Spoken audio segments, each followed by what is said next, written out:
J'espère que vous allez bien, j'espère que vous vous portez bien.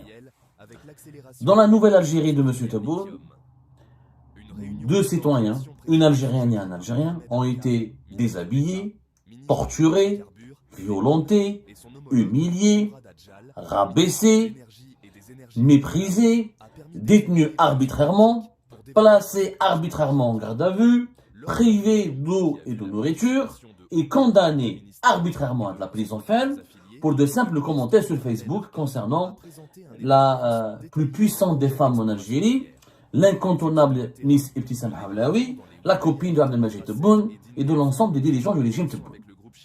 Publiquement, et ce n'est pas la presse qui nous l'apprend, ce n'est pas Algérie Part, ce n'est pas Abdou Sammar, ce n'est aucune autre personne, ce n'est pas un média ou des fuites ou des sources anonymes qui nous apprennent cette histoire, puisque ce sont les acteurs même de cette horrible histoire. Ce n'est pas une histoire, c'est une horreur. Ce film d'horreur, les principaux acteurs de ce film d'horreur, la journaliste et consoeur Hajar Zetouni, l'ancien chef, l'ancien directeur du bureau régional du Croissant Rouge algérien Skikda, Yassine Ben Chattah, ont affirmé à visage découvert, ont raconté à visage découvert publiquement, à travers un live sur Facebook, à travers une vidéo qui a été partagée des millions de fois et vue maintenant des millions de fois en Algérie depuis plus de 3-4 jours.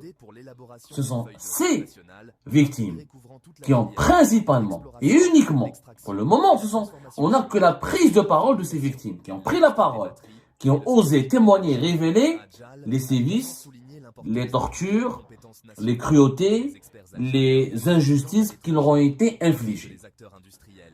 Ça fait maintenant 3-4 jours. Ça veut dire ça fait plus de 4 jours que nous avons ces révélations. Le premier fut Yassine Ben Chattah, le deuxième Hajar Zetouni. Le premier qui a raconté, alors je cherche la date, depuis le 3 novembre dernier. Le 3 novembre dernier. Nous sommes le 7 novembre, ça fait 4 jours. Les premières révélations, le premier récit, horrible récit, le récit de ces horreurs, le premier récit de ces horreurs, c'était Yassine Ben Chattah le 3 novembre dernier. Le lendemain, le 4 novembre 2025, c'est notre consoeur Hajar Zetouni. Ça fait 4 jours. Il y a de cela 4 jours que le grand scandale, un scandale de torture, de violence, de détention arbitraire, d'injustice, d'emprisonnement arbitraire et de falsification des PV, d'instrumentalisation politique de la justice. Dans ce méga scandale, il y a nous avons tous les travers, tous les vices, toutes les défaillances qui sont réunies. Tous les crimes, il s'agit de crimes. Torturer est un crime.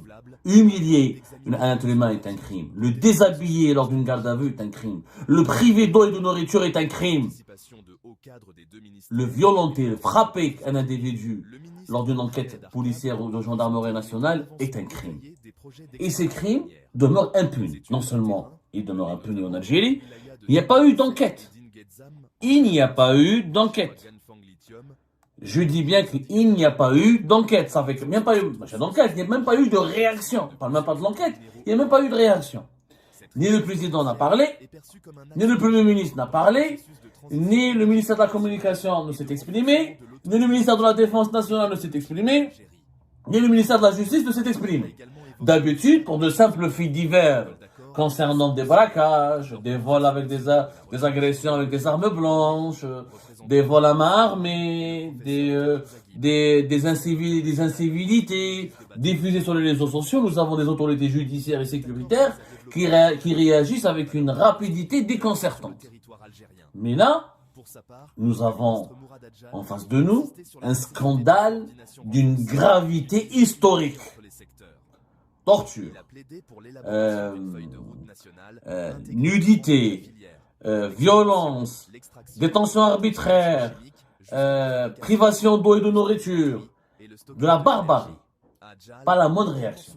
Comme il n'y a pas de réaction, comme les autorités algériennes ne veulent pas réagir, comme elles font croire en diffusant des rumeurs infondées qu'il y aura une enquête interne, eh bien nous avons décidé de prendre le dossier en main. Comment?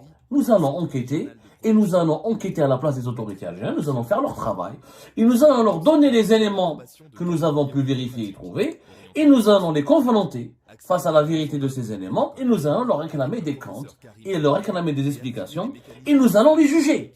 Là, nous n'avons pas de justice dans notre pays, nous n'avons plus de gendarmerie, apparemment une demoiselle comme Ibtissam Hamlaoui arrive à manipuler, arrive à diriger, il n'y a plus de gendarmerie, puisque les gendarmes, les gendarmes sont maintenant des boys, les boys d'Ibtissam Hamlaoui. La justice, les juges sont devenus les boys d'Ibtissam Hamlaoui. Donc il n'y a pas d'État. Un État ou une courtisane, au sens figuré du terme. Je ne parle pas de tout ce qui concerne les insultes, les insanités, les mœurs, de la vie privée ne m'intéresse pas. Je parle de courtisane dans le sens où cette femme, parce qu'elle est la copine du président de la République et de ses principaux conseillers, elle arrive à exercer une influence malsaine. Non seulement elle influence, mais elle a une emprise. Elle arrive à manipuler, à diriger les institutions de l'État. Donc, on n'a plus de justice, on a les juges, les gendarmes en Algérie, les policiers aussi certainement, on en parlera plus tard, l'ensemble des membres des services de sécurité, l'ensemble des fonctionnaires de l'État en Algérie sont devenus des hommes de ménage, des agents de nettoyage, des domestiques au service des dames les plus influentes du régime qui sont comme Ibtissam Hamlaoui. Donc là, on va essayer de remplacer cet État qui n'existe plus.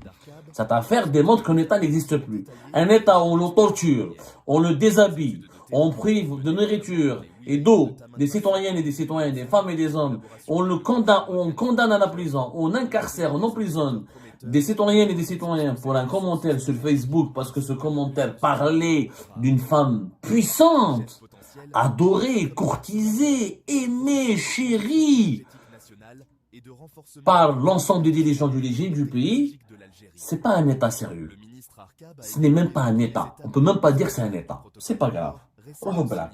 Nous avons commencé notre enquête. Et première étape de cette enquête, nous avons identifié les responsables, les premiers responsables ou les gestionnaires de ce lieu d'horreur qui est la brigade de recherche et d'investigation de Bemondrais. Le premier problème que la première institution ébranlée directement par ce scandale, par ce méga scandale d'Ibtissam Hamlaoui et des victimes de ces victimes, c'est la gendarmerie nationale algérienne. La gendarmerie qui elle connaît une crise d'instabilité chronique depuis 2018, qui connaît une série de scandales de corruption et d'opacité, de mauvaise gestion et de démoralité absolue depuis l'affaire du général Khaled Bakhsir en 2018 et 2019, comme si la gendarmerie algérienne n'avait pas subi beaucoup de discrédit et beaucoup de, comment dirais-je, beaucoup de discrédit tout court, il n'y a pas de mots. Comme si la gendarmerie n'avait pas suffisamment, son image n'était pas suffisamment ternie et salie, et ben on a rajouté en plus ce méga scandale d'Ibtissam Hamlaoui. Le problème est né, le scandale a commencé dans la brigade, au sein de la brigade de recherche et d'investigation de Bemondrais. C'est dans cette brigade il y a eu la torture où Hajar Zetouni et Yassine ont été, j'ai oublié son nom, c'est très difficile pour moi, franchement cette affaire elle est très compliquée, elle nous remue, elle nous bouleverse, franchement, elle nous bouleverse profondément. Mais vraiment, elle nous bouleverse profondément, il faut nous le comprendre. C'est très difficile d'enquêter sur des affaires, de parler sereinement sur des affaires où des êtres humains ont été déshabillés, privés de nourriture et d'eau et ont été torturés et violentés, y compris sexuellement. Et ça, on reviendra sur cette histoire plus tard. C'est l'antre de l'horreur, le théâtre de l'horreur, c'est la brigade de recherche de Bemondrais. Qui a dirigé cette brigade?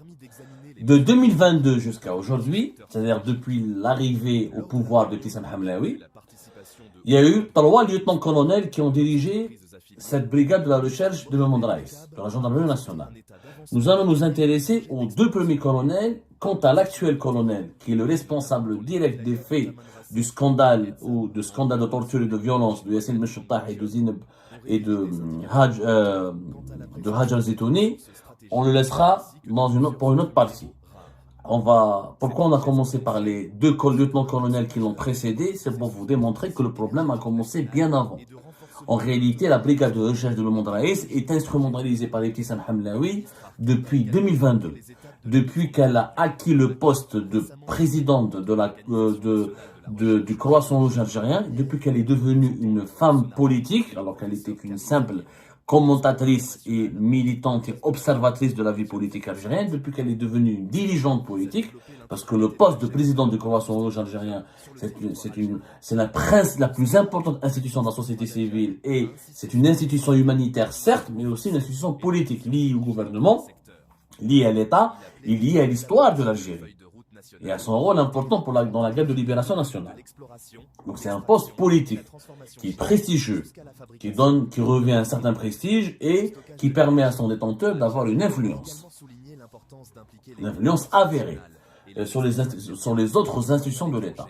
De 2022 jusqu'à aujourd'hui, et le scandale de l'instrumentalisation, de la manipulation de la gendarmerie nationale ne date pas de l'affaire Yassine Meshottah et Hajar Zitouni.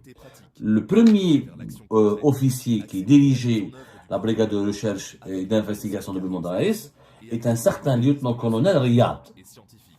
Nous l'avons identifié, nous avons même son nom de famille.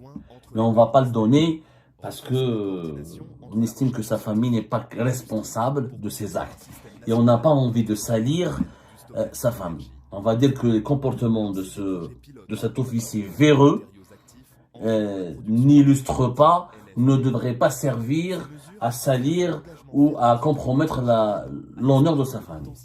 Le lieutenant-colonel Riyad est appelé Hajj. Il a un surnom. Son surnom suffit pour comprendre la nature du personnage ou pour classer le personnage dans une catégorie de vice et d'un vice d'un très, très haut niveau. Le lieutenant-colonel Riyad est originaire de Marnia. Il a travaillé à Marnia et on l'appelait Hadja Marnia. Je ne suis pas sûr qu'il est originaire de Marnia, je corrige. Il a fait l'essentiel de sa carrière à Marnia, Hadja Marnia. Pourquoi on l'appelle Hadja Marnia? Parce que quand il était officier de la gendarmerie nationale là-bas, il était l'interlocuteur privilégié des passeurs de drogue. Les réseaux de trafic de drogue, le payer, le monnayer, il était capitaine de la gendarmerie à l'époque.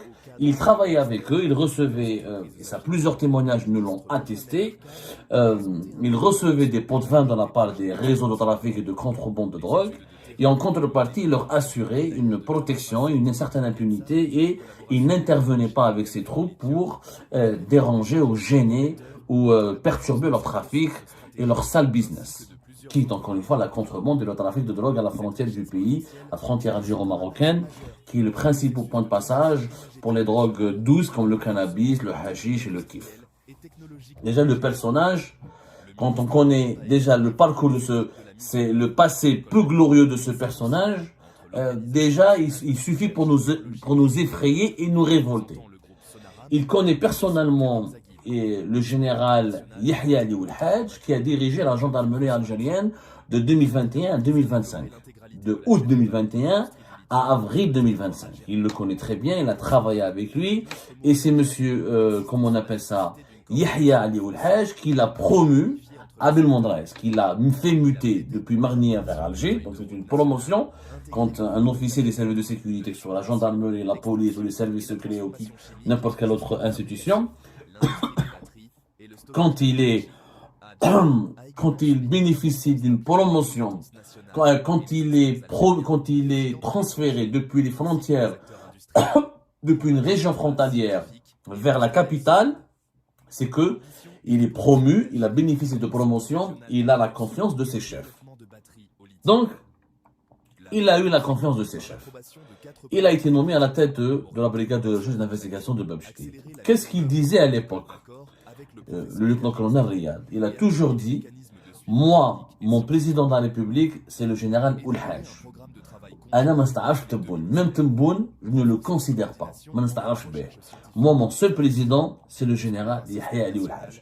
il vénérait le général Yahya Ali Oulhaj. Et quand Yahya Ali Oulhaj l'appelait ou lui demandait d'exécuter une mission, ou d'accomplir une certaine tâche, ou de faire quelque chose d'illégal, ou même de légal, ou même de troublant, de sulfureux, le lieutenant-colonel Riyad, le surnommé Hajj Amarnia, ne se posait pas la moindre question. Ne se posait pas la moindre question. Kesh. Donc, nous avons donné son nom. Il a été en contact dès 2022 avec Ibtissam Hamlaoui. En 2023, comme durant une bonne partie de l'année 2022, il avait exécuté les vœux et les plaisirs. Il va, on va dire, il va se couper en 4 pour faire plaisir à Ibtissam Hamlaoui. Pourquoi? Parce que Ibtissam Hamlaoui était en contact direct avec le général-major Yahya Ali Oulhaj. Je rappelle qu'elle était en contact. Les flirts entre la gendarmerie nationale, la direction, le commandement de la gendarmerie nationale et Ibtissam Hamlaoui ont commencé à l'époque de Yahya Ali Oulhaj. Je dis cela parce que certaines sources nous reprochent de ne pas parler, pourquoi de ne pas critiquer, ne pas enquêter sur le général Sidi Ahmed Bourromana, qui est l'actuel patron de la gendarmerie algérienne. Sidi Ahmed Bourromana dirige la gendarmerie algérienne que depuis le départ de Yahya Ali Oulhaj, depuis avril 2025. Sauf que Ibtissam Hamlaoui, Miss Ibtissam Hamlaoui, elle exerce une influence malsaine, une influence déterminante et grandissante. Elle n'a pas une influence, en fait, c'est une emprise. En réalité, elle exerce une forme de tutelle. Elle intervient auprès de la gendarmerie pour régler ses affaires, pour faire des règlements de compte. Elle instrumentalise la gendarmerie nationale depuis l'époque de Yahya Ali Oulhaj. C'est lui le responsable. Je ne vais pas je ne vais pas mentir, critiquer l'actuel patron de la gendarmerie, alors que le mal a commencé bien avant, depuis son prédécesseur. Et c'est lui, Yahya Ali Oulhaj, qui a privatisé, à travers le lieutenant-colonel Riyad, surnommé Hajj Amarnia, c'est lui qui a privatisé la brigade de recherche et d'investigation de Mémon Draïs pour la mettre à la disposition d'Ibtissam Hamlaoui. Et tout ce que je dis, peuvent les services compétents que nous allons citer, parce que nous on cite tout le monde, on n'a pas peur de citer. C'est ça, un État est basé sur la transparence, c'est pour ça que nous essayons d'être le plus transparent possible, puisque notre État, malheureusement, n'est pas transparent. Et nous allons citer les autorités compétentes que nous allons interpeller pour aller vérifier les informations que nous révélons aujourd'hui.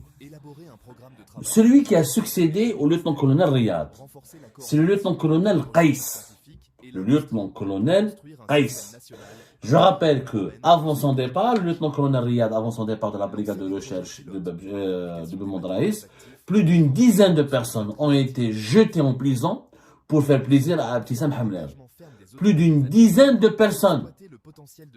C'est-à-dire qu'une dizaine de personnes déjà avaient été arrêtées, placées en garde à vue et certainement maltraitées et violentées comme le furent Yassine Ben Chattah et Hajar Zetouni, sauf que les autres victimes n'ont pas eu le courage de s'exprimer et de dire tout ce qu'ils ont réellement subi tout bas.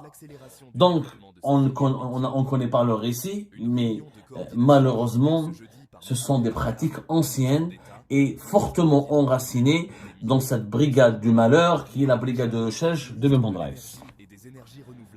Une dizaine de victimes. Le lieutenant-colonel Riyad est parti. Un autre l'a remplacé, c'est le lieutenant-colonel Qais. Le lieutenant-colonel Qais, je corrige au départ dans le préambule de l'émission, je vous disais, nous n'allons pas donner le nom, nous n'avons pas encore le nom, nous sommes en train d'identifier l'actuel patron de la brigade de Mémon Draïs. Mais l'actuel patron de la brigade de Mémon Draïs, c'est pas lui qui est impliqué dans l'affaire de Yassine Ben Chattah et de Hajar Zetouni. L'actuel patron de la brigade de recherche de la gendarmerie nationale de Mémon Draïs, il est impliqué dans l'affaire de Salima Mlezi et de Maryam Azeri, les deux éditrices et poétesses qui ont été arrêtées, emprisonnées le 30 et 31 octobre dernier pour un commentaire sur les réseaux sociaux contre Ibtissam Hamlaoui. Ibtissam Hamlaoui a utilisé le troisième patron, l'actuel patron de la brigade de recherche de Mémon Draïs. À chaque fois je dis Bab Jadid parce que la brigade de recherche la plus connue, c'est celle de Bab Jadid. Mais elle est beaucoup moins connue donc elle est beaucoup plus discrète. Et le général-major Yahya Ali Oulhaj, c'est lui qui l'a mis à la disposition, qui a mis cette brigade de recherche de la gendarmerie à la disposition de Ibtissam Hamlaoui. Ibtissam Hamlaoui l'utilise comme s'il était en train d'utiliser un sac à main, ou comme s'il utilise ses outils de maquillage. Ou les gendarmes, Khaddami Andha, le lieutenant-colonel Riyad ou le lieutenant-colonel Qais, ils étaient les boys, les domestiques de Ibtissam Hamlaoui. Ou bien sûr, ils torturent leurs victimes, mais quand Ibtissam Hamlaoui leur parle ou les appelle, ils font le toutou. Celui qui a dirigé directement, qui a dirigé la pseudo-enquête, on ne peut même pas parler d'enquête, l'enquête préfabriquée, montée de toutes pièces contre Yassine Ben Chattah et Hajar Zetouni, c'est un certain lieutenant-colonel Qais. Lui aussi, il était très proche et l'un des collaborateurs les plus proches du général Yahya Ali Oulhaj. Quant à Yahya Ali Oulhaj, il était aussi proche du général Rafiq Bouakez. Le général Rafiq Bouakez, c'est l'actuel chef d'état-major des forces du commandement de la gendarmerie nationale. C'est lui qui est le numéro 2 de la gendarmerie nationale. Dans la gendarmerie algérienne, il y a deux postes. Il y a le premier poste qui est le commandant de la gendarmerie nationale et le deuxième poste, c'est le chef d'état-major du commandement de la gendarmerie nationale. Numéro 2, qui est un poste aussi plus... Et généralement, quand le numéro 1 de la gendarmerie algérienne est remplacé, ou limogé, ou sanctionné, ou tout simplement changé, celui qui le remplace ou qui lui succède, c'est toujours le chef d'état-major du commandement de la gendarmerie nationale.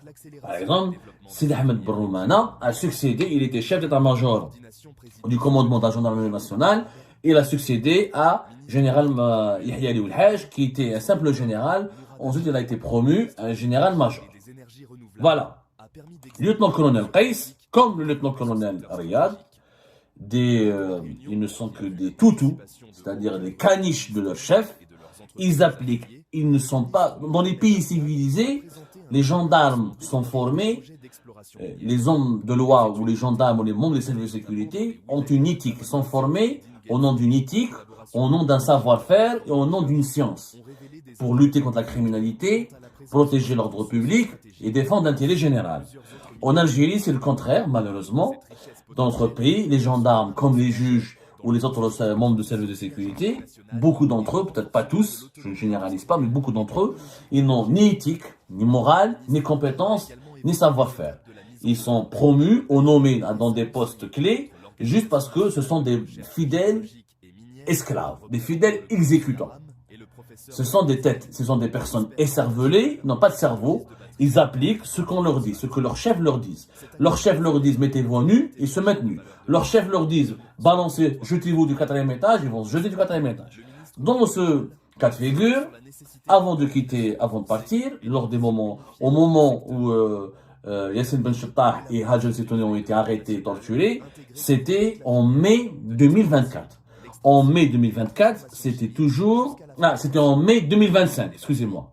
En mai 2025, je m'excuse. En mai 2025, c'était le général Yahya Ali Oulhaj venait à peine de partir. Il est parti le 14 avril, il a été changé le 14 avril 2025. Celui qui lui a succédé n'a pas eu le temps encore. Sidi Ahmed Broummana n'a pas eu le temps, ou pratiquement même aujourd'hui, il n'a pas fait de grands changements. Il n'a pas opéré des changements majeurs. C'est-à-dire que jusqu'au mois de mai, quand Yassine Ben Chattah et Hajar Zetouni ont été arrêtés et placés pendant 5 à 6 jours en garde à vue dans cette funeste brigade de la recherche et d'investigation du Mamoud Raïs, il y avait toujours les mêmes officiers qui avaient été nommés dans ce poste-là, à la tête de cette brigade, par le général-major Yahya Ali Oulhaj. Et c'était le lieutenant-colonel Qais, qui lui ne travaille pas avec, même quand Oulhaj est parti, celui qui a remplacé, celui qui est devenu le nouveau chef d'état-major du commandement de la gendarmerie nationale algérienne, c'est monsieur le général Rafiq Bouakez. Rafiq Bouakez, c'est lui qui était en contact direct avec Ibtissam Hamlaoui. Quand Yahya Ali Oulhaj est parti, Sidi Ahmed Broummana, il connaît Ibtissam Hamlaoui, mais il n'a pas de contact permanent et approfondi. Moi, je vous raconte la vérité. Celui qui fréquente directement et qui a des connexions directes avec Ibtissam Hamlaoui, c'est le général Rafiq Bouakez, l'actuel chef d'état-major du commandement de la gendarmerie nationale. Donc, l'affaire Yassine Ben Chattah ou Hajar Zitouni, le lieutenant-colonel Qais est dirigé l'enquête directement en coordonnant avec l'affaire Bouakas. Et c'est l'affaire Bouakas qui a demandé au lieutenant-colonel Qais de procéder aux arrestations de Yassine Ben Chattah et de Hajar Zitouni et de les malmener, de les torturer. Tout ce qui a été fait au sein de la brigade de Recherche de Belmond Raïs avait été réalisé et accompli avec le feu vert de la hiérarchie. C'est-à-dire que le lieutenant-colonel Qais n'est pas fou pour aller torturer, déshabiller, priver d'eau et de nourriture Yassine Ben Chattah et Hajar Zitouni s'il n'avait pas le feu vert et l'autorisation expresse et la bénédiction de son chef. Son chef direct, c'était le général Rafir Bouakas. Et c'est lui qui a torturé, et c'est lui qui a déshabillé, et c'est lui qui a affamé et assoiffé Hajar Zitouni et Yassine Ben Chattah, et c'est lui qui a accepté, le lieutenant-colonel Qais, c'est lui qui a accepté que Ibtissam Hamlaoui pénètre dans les locaux de la brigade, sous les yeux de Yassine Ben Chattah, et en l'insultant, en le rabaissant, en lui disant que je vais t'enlever ton pantalon en présence du lieutenant-colonel Qais. Et c'est elle qui a demandé au lieutenant-colonel Qais de changer les PV, de lui montrer les PV, de changer les questions, de tout modifier, de tout travestir et de refaire des nouveaux PV qui sont basés uniquement sur les termes de sa plainte, sur les phrases et le récit véhiculé par sa plainte contre Yassine Ben Chattah et Hajar Zitouni. C'est le lieutenant-colonel Qais. Nous avons donné tous les noms.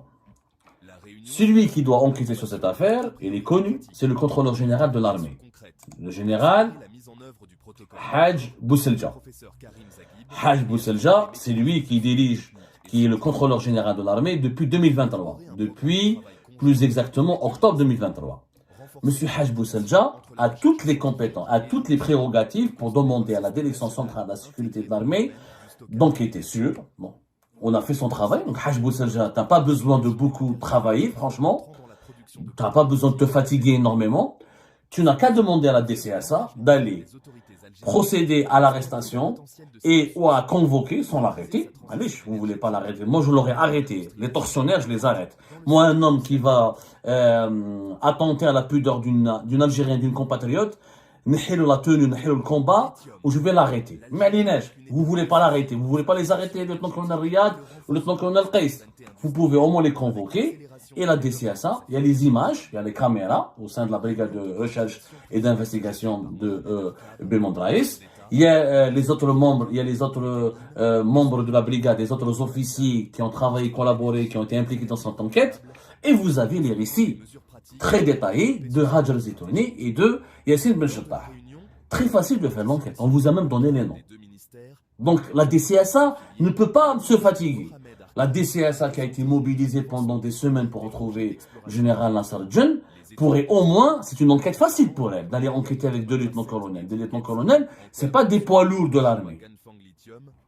Si, dans les jours à venir, Haj Bousselja n'enquête pas, il faut le convoquer. À l'affaire Bouakas, il faut le convoquer. C'est eux qui ont mis à la disposition de Ibtissam Hamlaoui la brigade de recherche de Belmond Raïs. Et pourquoi Belmond Raïs et pas la brigade de recherche de Bebjdid? Vous allez avoir les réponses à cette question dans les prochaines émissions. Parce que nous allons faire cette enquête en plusieurs épisodes. Mais Hayali Ouhaj, il a été limogé. Il est sorti. Il fait même l'objet d'une enquête du tribunal militaire de Blida. Le tribunal militaire de Blida pourrait convoquer Hayali Ouhaj et lui dire Hadi Ibtissam Hamlaoui, c'était qui? Pour ses beaux yeux, tu as privatisé toute une brigade de la gendarmerie. Pour quelle raison, mademoiselle Ibtissam, elle a autant d'influence sur toi et autant d'emprise sur toi? Très facile de faire cette enquête. On vous a donné les noms, on vous a donné les faits. Vous ne faites rien, demain, je rajouterai le deuxième épisode, après-demain, etc. Et je ferai cette enquête à votre place. Parce que malheureusement, vous ne méritez pas les fonctions qui vous sont attribuées. Vous ne méritez pas les postes que vous occupez.